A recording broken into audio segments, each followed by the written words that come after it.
मुंबई में हजारों लोग सड़कों पर उतरकर फांसी की मांग कर रहे थे। अक्षता मात्रे की आवाज आज संपूर्ण नवी मुंबई में गूंज रही है। ये अपराध ऐसी जगह और ऐसे लोगों ने अंजाम दिया है जिसकी कोई कल्पना भी नहीं कर सकता था। अक्षता मात्रे के साथ हुई क्रूर घटना ने आज पूरे देश को ही स्तब्ध कर दिया है। ये एक ऐसा केस है जिसमें पुलिस भी उतनी ही गुनहगार है। इस डॉक्यूमेंट्री में कुछ ऐसे मैसेज हैं जिसे हर उस घर तक पहुंचना चाहिए जहां बेटियां हैं।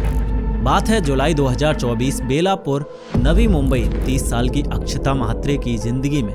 बीते 6 सालों में जब से उनकी शादी कुणाल म्हात्रे से हुई थी तब से शायद ही कोई दिन सुकून भरा गया होगा, क्योंकि ना तो उन्हें अपने हस्बैंड से और ना ही ससुराल में किसी भी एक शख्स से थोड़ा सा भी प्यार और सम्मान मिला था। शादी के पहले ही दिन से अक्षता की सास ने उनके चेहरे, उनके लुक्स को लेकर ताने मारने शुरू कर दिए थे और इस मामले में कुणाल की बहन भी पीछे नहीं थी। ऐसा कोई भी पल नहीं होता था जब उसे नीचा दिखाने का कोई भी मौका छोड़ा जाता हो। वहीं उनका हस्बैंड कुणाल सकी नेचर का था। सिंस अक्षता एक प्राइवेट बैंक में जॉब करती थी, इसलिए कुणाल के दिमाग में बैठा शक का कीड़ा बेफजूल की बातों को लेकर अक्षता के चरित्र पर सवाल उठाता, उन पर घिनौने इल्जाम लगाता। बेचारी अक्षता ने यहाँ पर भी खुद का करियर सैक्रिफाइस कर जॉब से रिजाइन कर दिया। शादी के 2 साल बाद जब सिचुएशन बर्दाश्त के बाहर हो गई तो वह अपने ससुराल छोड़कर कोपर खराने में अपने पेरेंट्स के पास चली गई। 2 महीने बाद कुणाल उनके घर आया, उनसे माफी मांगी और एक नई शुरुआत का वादा किया। अक्षता और उनके परिवार वालों का भरोसा जीतकर वो उन्हें वापस अपने घर ले गया। आज से लगभग 3 साल पहले जब बेटे का जन्म हुआ तो अक्षता के दिल में एक उम्मीद जागी कि शायद अब चीजें सुधर जाएं, शायद मन की कड़वाहट थोड़ी कम हो जाए, शायद घर में आए नए मेहमान के खातिर अंदर की इंसानियत जाग जाए। शायद एक बेहद इंटरेस्टिंग शब्द है, इसमें उम्मीद और निराशा दोनों बराबर मात्रा में होते हैं और अक्षता के केस में उन्हें सिर्फ निराशा ही मिलती थी। कुणाल को जुए और सट्टेबाजी की लत थी और वह वक्त के साथ बढ़ती ही चली गई। कहने को तो वह म्युनिसिपल कॉर्पोरेशन में जॉब करता था, लेकिन उसे अपनी बेलगाम अय्याशियों के लिए पैसा कम पड़ जाता। सोचिए, यह वही शख्स है जो अपनी पत्नी के चरित्र पर शक करता था। सब कुछ देखते जानते हुए भी कुणाल के घर वाले न सिर्फ उसका सपोर्ट करते बल्कि वह सब खुद भी पैसों के उतने बड़े लालची थे। पहले अक्षता की सैलरी और अब अक्षता के फादर के पेंशन फंड पर उनकी नजर थी। घर में रोज पैसों को लेकर अक्षता पर दबाव बनाया जाता। गाली गलौज, ताने, चीखना, चिल्लाना, अक्षता के माँ बाप को बुरा भला कहना, इस कदर मेंटल टॉर्चर दिया जाने लगा। उस घर में उन्हें पल पल घुटन सी महसूस होने लगी थी। और ऐसा ही कुछ हुआ था 5 जुलाई 2024 की रात। रोज के उन्हीं झगड़ों से तंग आकर अगले दिन यानी 6 जुलाई 2024 की सुबह 6 बजे अक्षता बिना किसी को बताए अपने घर से निकलकर चली जाती है। ऑब्वियसली उस घर में वैसे भी किसी को अक्षता की परवाह नहीं थी, इसलिए किसी ने भी शुरुआती कुछ घंटों तक यह जानने की कोशिश भी नहीं की कि आखिर वह कहां पर है। 3 साल का मासूम बेटा घर पर ही था। दोपहर तक जब अक्षता वापस नहीं आई तो कुणाल ने उनके पेरेंट्स को कॉल करके पूछा। पता चला कि वो वहां पर नहीं आई है। अक्सर ऐसे फोन कॉल्स, वो भी बेटी की ऐसी ससुराल से जो पहले से ही उससे नफरत करते हों, माँ बाप के दिल में अनहोनी का डर बैठा जाते हैं। यूजुअली वो हर शनिवार बेलापुर गांव के एक मंदिर जाती थी, लेकिन उस दिन जब पता किया तो वहां पर भी वह नहीं आई थी।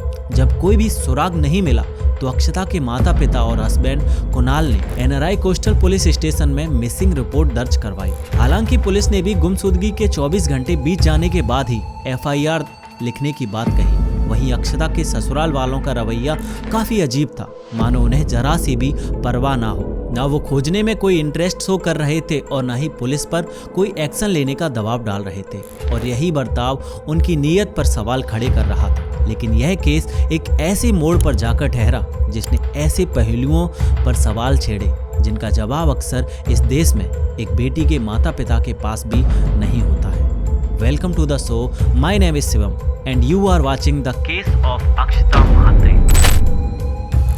मिसिंग पर्सन के केस में सबसे अहम फैक्टर होता है वक्त, इसलिए समय रहते ही गुमशुदा को खोज लेना ही एकमात्र ऑप्शन होता है। लेकिन इस केस में यह वक्त ही था जो हाथ से रेत की तरह फिसलता जा रहा था। 6 जुलाई शनिवार दोपहर 2 बजे मिसिंग रिपोर्ट दर्ज की गई थी। लेकिन 2 दिन से ज्यादा बीत जाने पर भी पुलिस अक्षता को नहीं खोज पाई थी।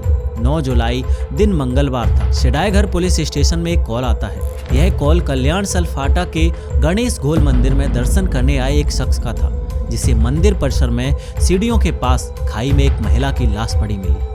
मौके पर जब पुलिस पहुंची तो उन्हें बॉडी से कुछ कपड़े गायब मिले। सर पर गहरी चोट आई थी और गर्दन पर स्ट्रैंगुलेशन मार्क्स थे। जब पुलिस ने रिकॉर्ड में चेक किया तो पता चला कि यह बॉडी 3 दिन पहले लापता हुई अक्षता महात्रे की है।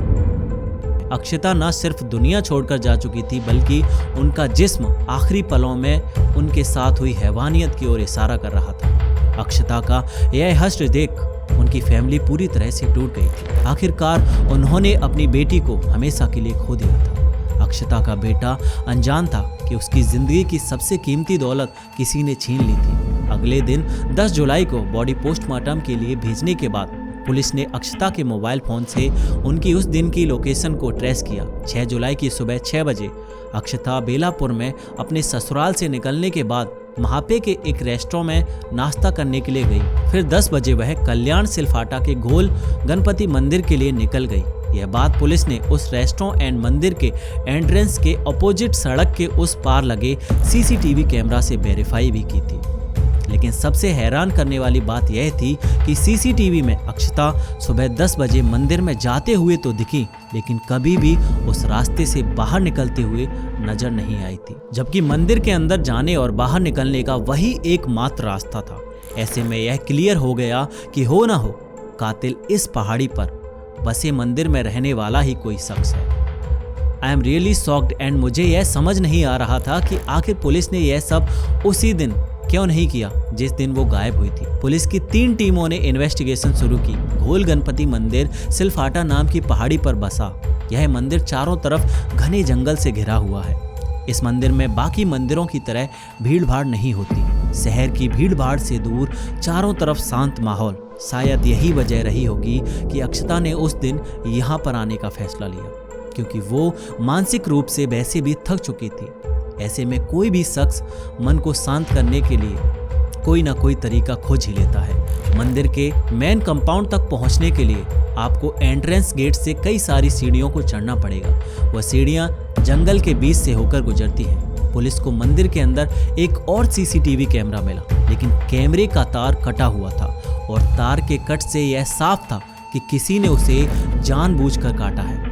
पुलिस को मंदिर में एक पुजारी और एक केयरटेकर मिला। पुलिस को यह भी पता चला कि अभी कुछ दिन पहले ही मंदिर के मेन पुजारी बालक दास यूपी के ललितपुर में अंजनी माता के मंदिर गए हुए हैं और अपनी जगह एज ए रिप्लेसमेंट उस पुजारी और 2 केयरटेकर को मंदिर की जिम्मेदारियां सौंप कर गए हैं। जब मंदिर में बैठे उस नए पुजारी से पुलिस ने कुछ सवाल किए तो वो बातों का गोलमोल जवाब देने लगा, जिससे पुलिस को उस पर शक हुआ। उस पुजारी और मंदिर के केयरटेकर दोनों से जब सख्ती से पूछताछ की, उस सच ने पूरी इंसानियत को शर्मसार कर दिया। इस अपराध में 3 लोग शामिल थे, एक पुजारी और 2 केयरटेकर। एक कोटा राजस्थान से था और बाकी 2 यूपी के प्रतापगढ़ से। कोटा का रहने वाला 62 साल का श्याम सुंदर शर्मा फरार हो गया था, जिसे एक टीम ने मुंबई से अरेस्ट कर लिया। 6 जुलाई को जब अक्षता मंदिर पहुंची तो वह बहुत मानसिक रूप से परेशान थी। मन में दर्द और दिलों की उलझन को समेटे हुए शायद वह सुकून की तलाश में थी। जैसा हम अक्सर सुनते हैं कि आज इस युग में ऐसी कोई भी जगह सुरक्षित नहीं बची है जहां इंसान का मुखौटा लगाए हुए शैतान छुपा बैठा ना हो, और इस केस में मंदिर जैसी पवित्र जगह को भी नहीं छोड़ा गया। अक्षता को परेशानी में देखकर उन तीनों ने पहले दर्द बांटने के बहाने उनका विश्वास जीता। पूरा मामला समझने के बाद वह यह जान गए थे कि अक्षता बिना किसी को खबर दिए वहां आई हुई है, यानी कोई नहीं जानता कि अक्षता उस वक्त कहां पर थी। अक्षता ने भी अपनी सारी बातें यह सोचकर बता दी होंगी कि आखिर मंदिर में उसे किस बात का खतरा होगा। यह तो एक पवित्र स्थान है और वह भी एक पुजारी से तो तमाम लोग अपनी तकलीफें बताने आते हैं, लेकिन वहां तो संत के भेष में राक्षस बैठे थे। मौके का फायदा उठाकर उन्होंने चुपके से अक्षता की चाय में भांग की गोली मिलाकर उन्हें पिला दी और बेहोश हो जाने पर मंदिर के कंपाउंड में बने एक रूम में कैद कर दिया, जब रात को मंदिर के पट बंद हुए तो तीनों ने बारी बारी से उनके साथ दुष्कर्म किया।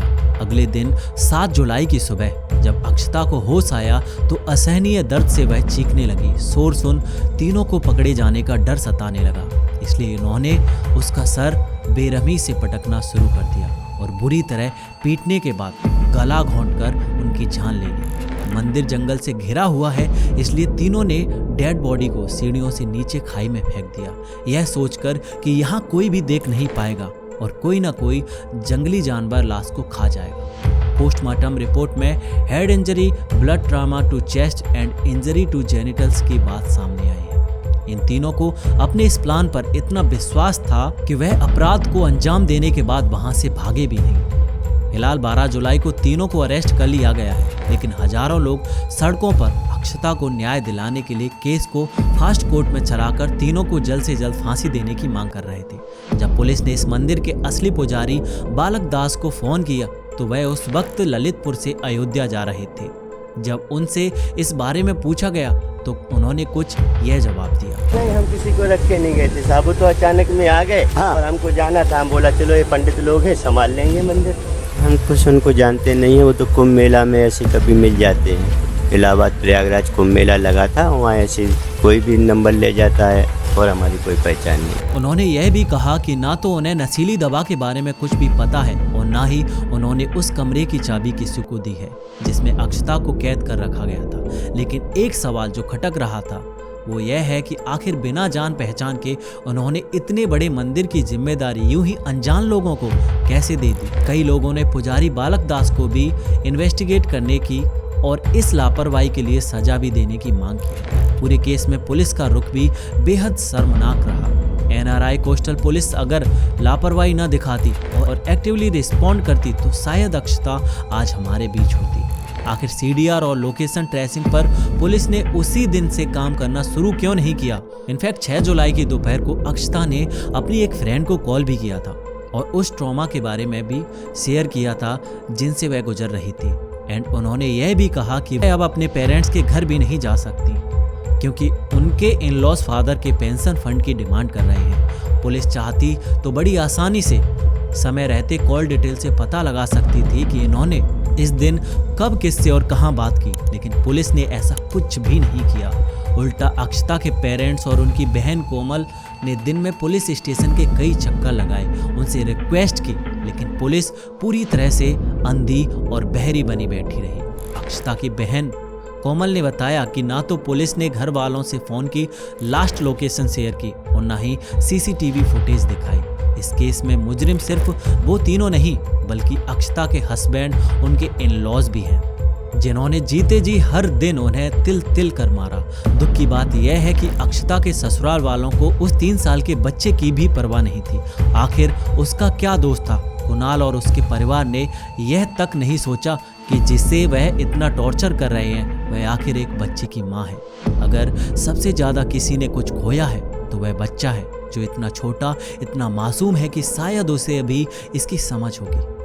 अगर हम अक्षता के मेंटल और साइकोलॉजिस्ट स्टेट का एनालिसिस करें तो आप जरा एक पल को भी उनकी जगह खुद को रखकर अंदाजा लगाइए कि इतने सालों तक हर दिन जिससे घुट घुट कर जीने को मजबूर होना पड़े, जिससे कोई 2 शब्द भी प्यार से ना बोले, जिसके चरित्र पर बेवजह सवाल उठाए जाएं, ऐसी लड़की के दिल और दिमाग में कितनी उलझने, घुटन और कसमकस होगी। ऐसे में कोई भी शख्स ऐसी जगह की तरफ खींचा चला जाता है जहां उसके मन को कुछ पल की शांति मिल सके, और यही इस केस में हुआ था। अक्षता को कुछ पल के लिए सुकून की तलाश थी, लेकिन अफसोस मंदिर जैसी पवित्र स्थान पर यह हैवान किसी और फितरत से बैठे थे जिन्होंने यकीनन दुख दर्द बांटने की आड़ में उनका विश्वास जीतकर उनके भरोसे का गला घोंट दिया। सिंधुताई सकल जी ने सही कहा था कि आज के वक्त में एक लड़की के लिए शमशान घाट और कब्रिस्तान से ज़्यादा सुरक्षित जगह है ही नहीं, क्योंकि इंसानों से बेहतर तो होते हैं। अक्षता आज हमारे बीच नहीं है, लेकिन अगर कुछ है तो ऐसी सीख जो हमें इस केस से मिलती है। कुणाल और उसके परिवार जैसे घटिया लोग हजारों की संख्या में हैं, जिसमें किसी को अपनी पत्नी या बहू एक नौकरानी की तरह नजर आती है तो किसी को एटीएम मशीन, और जब उनके मन मुताबिक चीजें नहीं होती तो वो उसे इंसान की तरह ट्रीट करना बंद कर देते हैं। बड़ा अफसोस होता है यह देखकर कि कुछ पेरेंट्स अपनी बेटी को ऐसे जाल में फंसे देखकर भी कुछ नहीं कर पाते।